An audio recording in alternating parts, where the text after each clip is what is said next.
Vous nous suivez aux quatre coins de la République démocratique du Congo, mesdames et messieurs, bonsoir et bienvenue à cette grande session d'information sur Amen Télévision, la télé autrement. Débutons ce journal avec le couvre-feu qui a été levé dans toute la province de la République démocratique du Congo, excepté le Nord Kivu et l'Ituri qui sont sous état de siège. Cette annonce a été officiellement annoncée le lundi 14 février par le porte-parole du gouvernement, le ministre de la Communication et Médias, Patrick Mouyaya. Cette décision fait suite à la réunion de la Task Force présidentielle de lutte contre le Covid-19 présidée par le président de la République, Félix-Antoine Tshisekedi.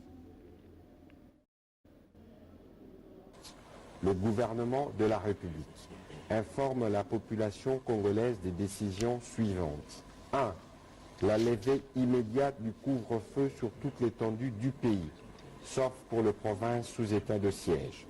La suppression de tests Covid-19 à l'entrée du territoire national pour tout voyageur complètement vacciné.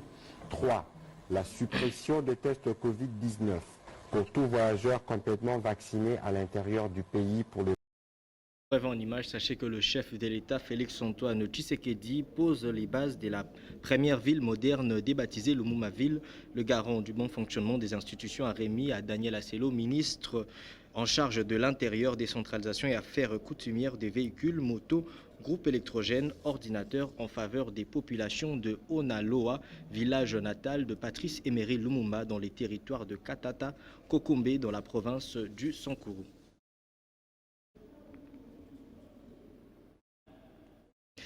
Le regroupement politique AAB a présenté sa nouvelle équipe dirigeante au président du Sénat, Modeste Bahati Lukwebo, ce mardi 15 février. Propos recueillis. Arfalon Bassakissa.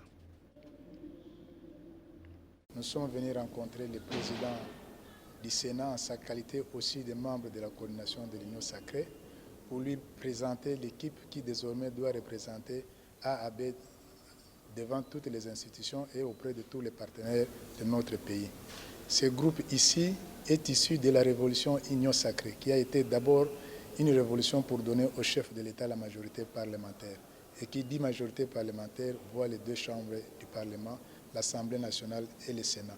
Et comme vous le savez, la majorité des députés et des sénateurs ici de l'ancien AAB-FCC ont viré plutôt vers l'Union sacrée. Et c'est cette majorité que vous avez devant vous qui est venue une fois de plus aussi exprimer par cet acte leur soutien au chef de l'État et qui tient à accompagner le chef de l'État dans cette lourde mission qu'il a reçue de notre peuple. Il n'y a pas eu de bicéphalisme, peut-être une incompréhension, mais comme vous êtes en face de ceux-là même qui donnent le poids politique au chef de l'État, il n'y a plus de bicéphalisme. Et nous invitons quiconque parlerait au nom de AAB de nous rejoindre puisqu'il n'y a pas de AAB.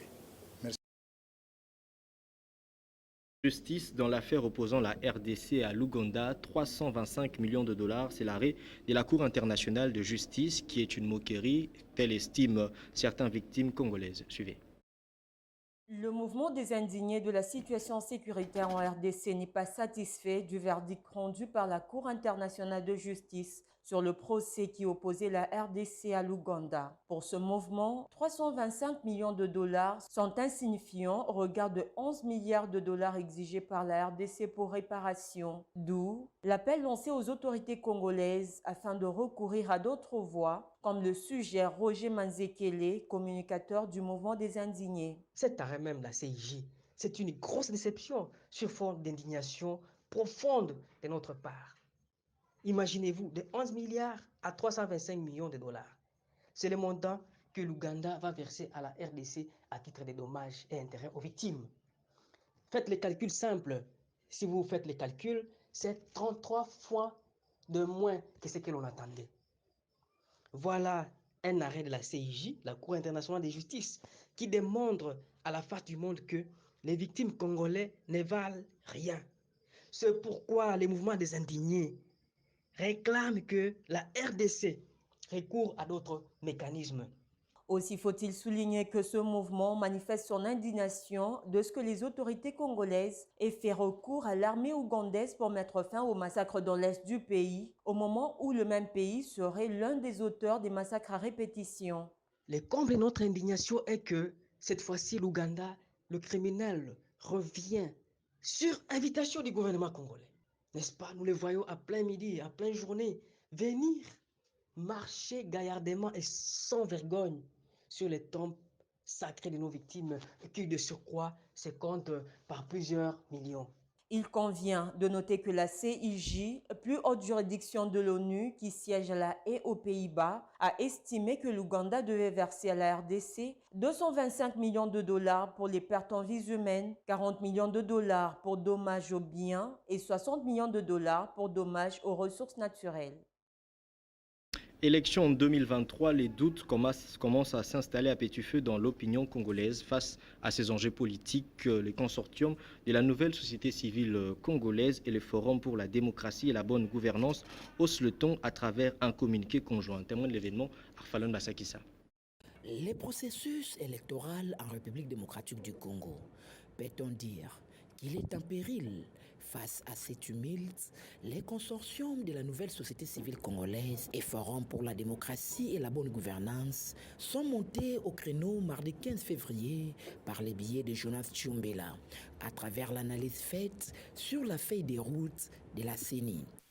À propos de la feuille de route publiée ce 3 février 2022, sans budget irrélatif conséquent, est assortie d'une litanie de descriptions inquiétantes, de craintes, de contraintes, lesquelles, si on n'y prend pas garde, les élections ne se tiendront pas dans le délai constitutionnel, avec toutes les conséquences sociopolitiques liées à cette situation.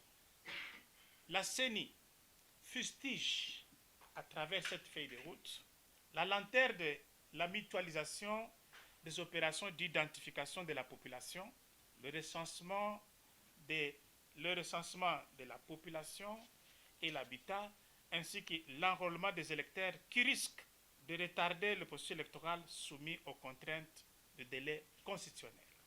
Les coordonnateurs de la NSCC a, au cours de ces points de presse, invité le président de la République, les deux chambres du Parlement et le gouvernement à mettre en exergue tous les ingrédients nécessaires en vue d'éviter les prochains chaos en République démocratique du Congo si les élections ne sont pas organisées dans un délai constitutionnel. Au regard de ce qui précède, comme je viens de le dire, le consortium NSCC-FDBG suggère au président de la République, Parlement, gouvernement de la République et partenaires internationaux, chacun en ce qui le concerne, de s'acquitter de ses obligations en toute transparence en vue de préserver la population congolaise des affres de violence et perturber la paix sociale suite à la non-tenue des élections dans le délai. CC et FDBG exhortent le Parlement national de lever une option devant procéder dès que possible à l'organisation progressive des élections locales. Et changeant de chapitre, direction l'Ituri, où le gouverneur militaire Johnny Luboyaka Chamadjoni a rendu visite à 14 familles victimes de massacre de Kokonyangi en chefferie des Baoba pour leur apporter assistance du gouvernement provincial. Suivez. Walipoteza watu 14. Son Excellence Kaburi iko hapa yolo pour juste 10 mètres. 14 familles victimes du massacre de Kokonyangi en chefferie de Baboboko en territoire d'Irumu ont bénéficié ce mardi d'une assistance du gouverneur militaire de l'Ituri. C'était à l'occasion de sa visite de réconfort moral et de recueillement aux tombes des victimes. Occasion pour le lieutenant général Luboyaka Chamadjoni d'appeler la population de l'Ituri à l'unité et à la réconciliation sincère et véritable à côté de l'armée pour le retour de la paix dans cette partie du pays. Et c'est vraiment l'occasion pour moi de donner encore un message parce qu'il s'agit des mêmes communautés. Il ne faut pas dire de communautés, non, il s'agit des mêmes communautés, la communauté iturienne. Vraiment, je les exhorte à la paix, à la cohésion et au pardon surtout, et à l'humilité aussi. Voilà ce que je peux dire à ce moment. Au nom des familles éplorées, le chef de la chefferie de Baboboko, Zorabo Lemi Jonas, a eu deux mots justes pour remercier les premiers citoyens de la province pour ce geste plein d'amour. Vraiment, ça nous a réconfortés parce que nous attendions cette visite pour réconforter la population de la chefferie de Baboboko. Et voilà, aujourd'hui, il a visité la tombe. Nous sommes vraiment émus de joie et nous osons croire que ça ne sera pas pour la première fois. il sera toujours avec nous pour nous aider et surtout restaurer la sécurité en chefferie de Bawa Bokowe. Quant aux recommandations formulées par la population concernant la sécurité dans cette entité, le commandant des opérations militaires à Ituri a rassuré de la montée en puissance de FARDC sur les plans logistiques et d'effectifs dans la poursuite des groupes armés en vue de défendre, de protéger de plus en plus la population et enfin d'imposer la paix sur toute l'étendue de la province.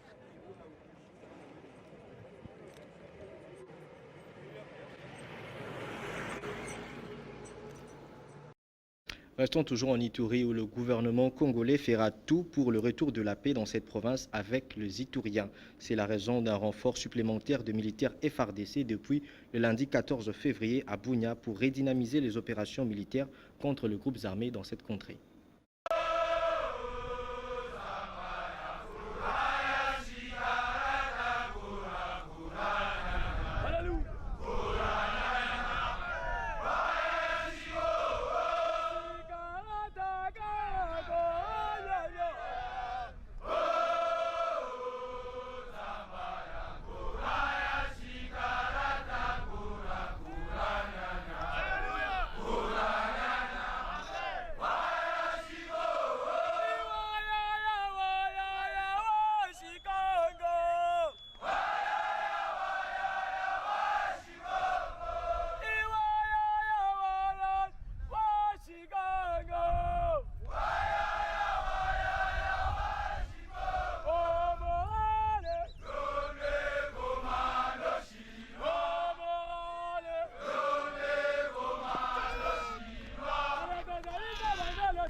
Forces armées de la République démocratique du Congo, notre devise.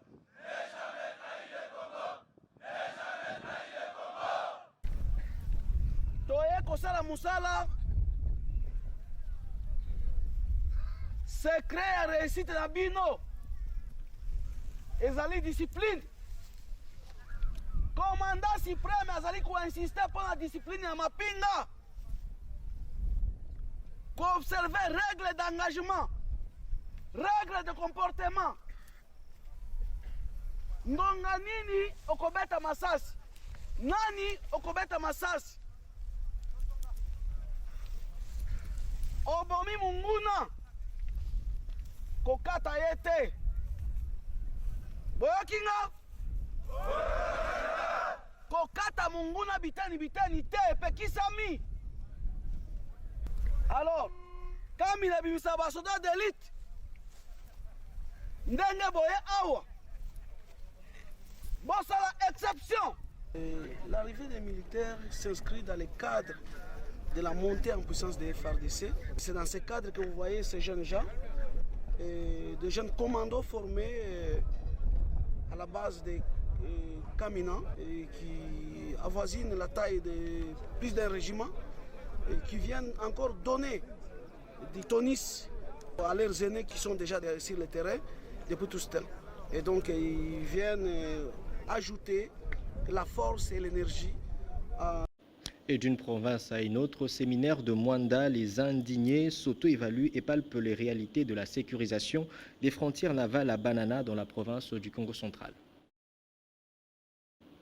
C'est loin des bruits de la capitale, plus précisément dans la cité côtière de Mwanda, au Congo central, que les mouvements des indignés de la situation sécuritaire de l'Est de la RDC se sont retirés pour un séminaire d'auto-évaluation des activités menées durant l'année 2021 et faire des projections pour l'année 2022. 3 jours durant, soit de jeudi 10 au dimanche 13 février, ces mouvements citoyens, après avoir fait une évaluation sans complaisance de la situation sécuritaire du pays, ont formulé les recommandations que voici. Renforcement des capacités de ses membres, des animateurs de la coordination nationale, ainsi que ses représentations à travers les pays. Actionner les mécanismes pacifiques de sécurisation populaire en faveur des populations vivant dans des villages, des zones insécurisées. Renforcer les partenariats avec d'autres associations et mouvements citoyens en vue d'accentuer la pression auprès des autorités politico-militaires pour qu'ils maintiennent les opérations offensives et de neutralisation des milices et groupes rebelles pour le retour d'une paix totale. Multiplier les actions de plaidoyer et lobbying pour une justice réparatrice. Après l'évaluation de leurs activités, les membres des mouvements des indignés ont échangé avec la société civile de Mwanda, représentée ici par l'abbé Moïse Binda de la paroisse Notre-Dame des Grâces, sur l'encadrement des jeunes afin de lutter contre la criminalité dans la cité. Profitant de leur séjour à Mwanda, les indignés ont effectué un déplacement à Banana pour se rendre compte des dispositions sécuritaires des frontières de la RDC avec l'Angola. Aussi, se ressourcer sur la géographie et l'historique de cet espace très stratégique pour les pays. Voilà pourquoi ils ont lancé un appel aux autorités politico-militaires pour moderniser et renforcer l'équipement de défense pour que les conditions dans lesquelles vivent les militaires soient améliorées. Et parlons santé dans ce journal, sensibiliser les parents au dépistage de l'œil pour prévenir la rétinoblastome chez les enfants, tel est l'engagement des ophtalmologues pour lutter contre ces cancers de l'œil qui touchent les enfants. Suivez. Aujourd'hui, je viens vous parler du rétinoblastome. Il s'agit d'un cancer de l'œil qui atteint essentiellement les enfants de 0 à 5 ans. C'est une maladie qui est grave car elle est mortelle. Lorsqu'on ne fait rien, la maladie évolue certainement vers la mort de l'enfant. Mais lorsqu'elle est diagnostiquée à temps et prise en charge à temps, cette maladie est curable. C'est-à-dire que l'enfant peut guérir de ce cancer lorsqu'on le prend en charge à temps. Comment reconnaît-on les signes d'un rétinoblastome?